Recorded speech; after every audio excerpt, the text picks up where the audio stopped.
ప్రతి గల్లీలో గంజాయి వచ్చేసింది. లిక్కర్ చూస్తేనేమో విపరీతమైన రేట్లు పెంచి లిక్కర్ అమ్మి మరి ఈరోజు చూస్తా ఉంటే మీరు జగన్మోహన్ రెడ్డి గారు ఎక్కడ పడితే అక్కడ విపరీతంగా డబ్బు పంచి రాజకీయం చేసి మళ్ళీ గెలవాలని చూస్తా ఉన్నారు.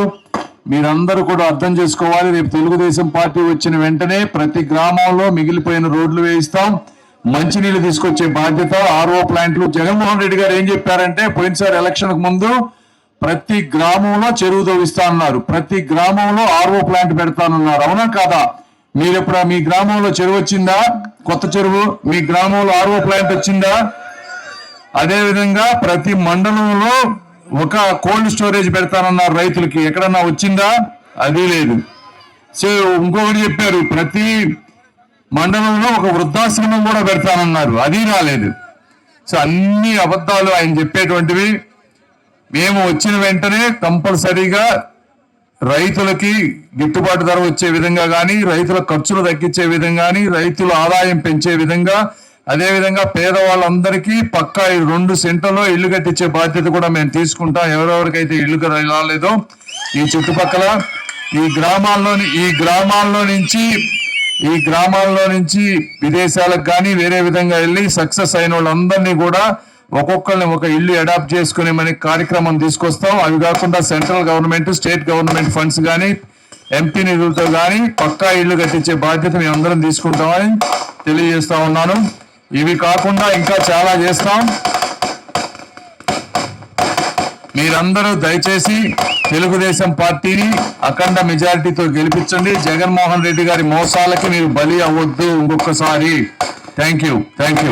మనం అబ్దుల్ కలాం గారిని రాష్ట్రపతిని చేస్తే అబ్దుల్ సలాం అనేటువంటి ఫ్యామిలీని చిత్రహింసలు చేసి వాళ్ళకు వాళ్ళు ఆత్మహత్య చేసుకునే విధంగా చేసినటువంటి ప్రభుత్వం వైఎస్ఆర్ కాంగ్రెస్ పార్టీ ప్రభుత్వం. జగన్మోహన్ రెడ్డి గారు వాళ్ళని కనీసం పిలిచి ఎప్పుడు కూడా ఎటువంటి మందలించడం కానీ, వాళ్ళకి శిక్ష పడే విధంగా చేయటం కానీ జరగలేదు.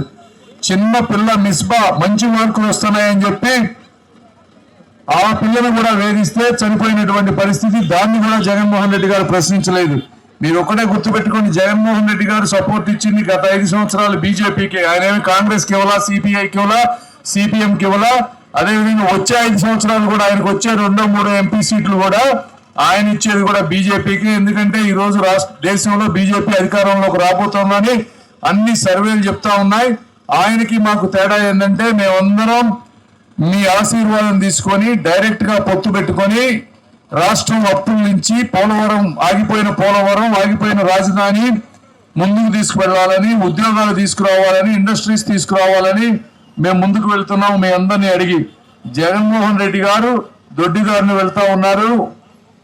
ఆయన చెప్పకుండా ఇవన్నీ 4% రిజర్వేషన్లు క్యాన్సిల్ చేస్తామని, లేకపోతే సిఏఐ బిల్లులని ఈ విధంగా దుష్ప్రచారాలు చేస్తా ఉన్నారు. 4% బిల్లు మీద న్యాయస్థానంలో పోరాటం చేస్తున్నటువంటి న్యాయమూర్తులకి ఫీజు పే చేస్తుంది చంద్రబాబు నాయుడు గారు. మీరు ఒకటే గుర్తుపెట్టుకోండి, ఈ రాష్ట్రానికి ఏ వ్యక్తి కూడా వచ్చి ముస్లింలకి అన్యాయం జరిగించేటువంటి పరిస్థితి ఉండదు. ఎందుకంటే అది రావాలంటే ఫస్ట్ రామాంజనేయులు గారిని దాటుకొని వెళ్ళాలి, తర్వాత పెమ్మసానిని దాటుకొని వెళ్ళాలి, ఆ తర్వాత నారా చంద్రబాబు నాయుడు గారిని దాటుకొని వెళ్ళాలి. ఎవడు ఇక్కడికి వచ్చి మన రాష్ట్రంలో కాలు పెట్టే పరిస్థితి ఉండదు. మీరు ఎటువంటి అపోహలు పెట్టుకోవద్దు. వాళ్ళు చెప్పేవి కేవలం మేము పొత్తు పెట్టుకున్నది మీ పిల్లలకు ఉద్యోగాలు తీసుకురావడం కోసం, మన రాష్ట్ర భవిష్యత్తు దృష్ట్యా తప్పించి వేరే ఆలోచన లేదు. మీ అందరికీ కూడా తెలుసు నేను ఎంత ధైర్యంగా ఉంటానని. మీ హక్కులకు కానీ స్వేచ్ఛకు కానీ భంగం కలిగినప్పుడు అవసరమైతే ఇదిగో ఎంతో డబ్బు ఎంతో కష్టంతో తెచ్చుకున్నటువంటి నేను గెలవబోతున్న ఎంపీ సీటు విన్నాను. ఒక్కసారి అమ్మ మైనార్టీ అందరు వినాలి, క్రిస్టియన్ సోదరులు కూడా. నేను ఎంతో కష్టపడి తెచ్చుకుంటున్నటువంటి ఎంపీ పదవిని రాజీనామా చేయడానికి ఒక్క క్షణం కూడా ఆలోచించనని కూడా మీరు అందరూ అర్థం చేసుకోవాలి, ఏ మాత్రం తేడా వచ్చినా కూడా. కాబట్టి మీరు ఏం అపోహలు పెట్టుకోవద్దు. మీకు మేమిద్దరం ఉన్నాం. మీరు చక్కగా ఇప్పుడు ఇంతకు ముందు ఎలా ఉందో జీవితం అలానే ఉంటుంది, అంతకంటే బెటర్ గా ఉంటుంది తప్పించి వేరే విధంగా ఉండదు. నన్ను ఎవరు టచ్ చేయలేడు బ్రదర్. ఈ ప్రపంచంలో ఎవరినైనా ఎదిరించే దమ్ము, ధైర్యం, నీతి, నిజాయితీ ఉందండి. కన్నా ఏం ఇబ్బంది లేదు. మీ అందరికీ మేము అండగా ఉన్నాం, భయపడద్దు. థ్యాంక్ యూ అమ్మా తల్లి, చక్కగా థ్యాంక్ యూ. పదండి ముందుకి.